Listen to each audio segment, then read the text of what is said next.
At the end of part 1, I suggested that the mechanism that kept Malta itself through 2,600 years of occupation was still operating today. I want to revisit that.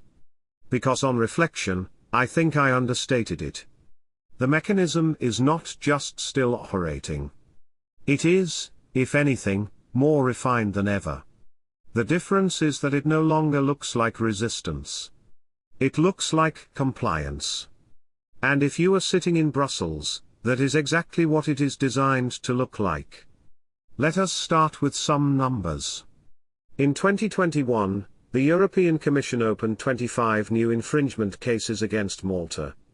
At the end of that year, 52 infringement cases remained open. 18 of those were for failure to timely transpose EU directives into Maltese law. For context, Malta joined the EU in 2004. It has been a member for over 20 years. It sends MEPs to the European Parliament, adopts EU regulations, participates fully in the single market, uses the euro, and by most administrative measures as a model small member state. And yet, 52 open infringement cases in a single year, on an island with fewer people than Glasgow. The question is not whether Malta complies with EU law. It does, broadly, and enthusiastically, whether law does not conflict with something it has decided matters more. The question is what it does in the gap between broad compliance and the specific rules it finds inconvenient. The answer to that question is rather familiar.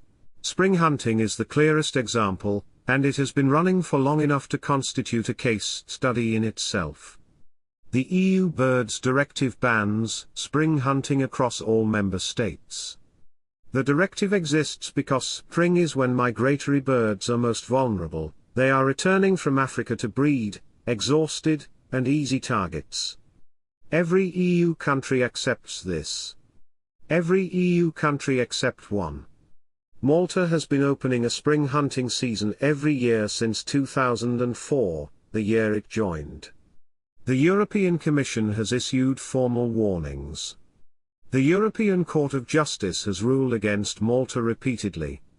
Infringement proceedings have been opened, closed, and reopened. In 2015, Malta held a referendum on spring hunting. The result was 50.44% in favor of keeping it, and 49.56% against. A margin of less than 1%. The government opened the season anyway, every year, and described hunting as a way of life and a God-given right. The turtle dove was declared a vulnerable species in 2015. Malta briefly banned turtle dove hunting in. Then in 2022, weeks before a general election, the Prime Minister reopened it. Brussels expressed its deepest concerns. Malta sent its Minister for Gozo to the European Court of Justice to observe the judgment in person. The season opened the following spring. Then there is the Golden Passport scheme. Between 2014 and 2025, Malta operated a program that sold EU citizenship to wealthy foreign nationals in exchange for financial investment. Around €750,000 for the fast track. The European Commission objected from the start, arguing that granting EU citizenship without any genuine connection to Malta undermined the integrity of the whole system. Malta argued that citizenship was a matter of national sovereignty. On the 29th of April 2025, the European Court of Justice ruled the scheme illegal. Malta's government responded that it respected the decision, was studying the implications carefully, and took pride in the wealth the program had generated. Which is a sentence worth reading twice. Then there is borax. Borax is a common household mineral, used for cleaning, laundry, and various other domestic purposes. It has been banned across the EU since 2010 due to concerns about reproductive toxicity. In most EU countries, if you ask for borax, you are handed a box labeled borax substitute, which is not borax. In Malta, you can still find borax. Not easily, you will not find it on a supermarket shelf. But it exists, sold by weight, in small quantities, in a country that is a full member of the European Union, and has been for over 20 years. Nobody is making a scandal of this. Nobody seems particularly bothered. It is just borax. They are not accidents. They are not oversights.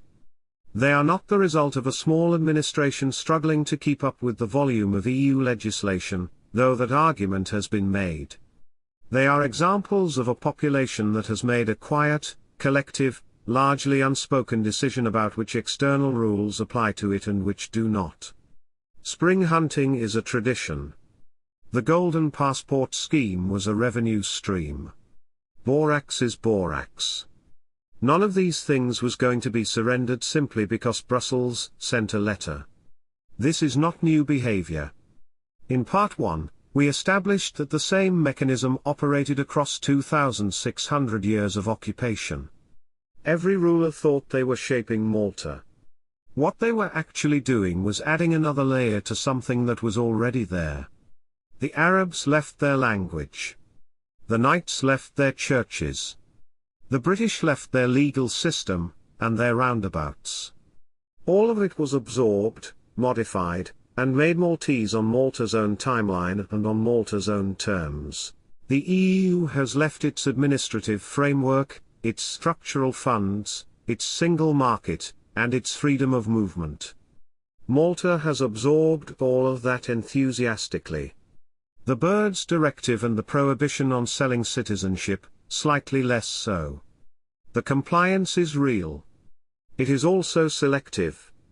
And the selection process has been running, in one form or another, since approximately 700 BC.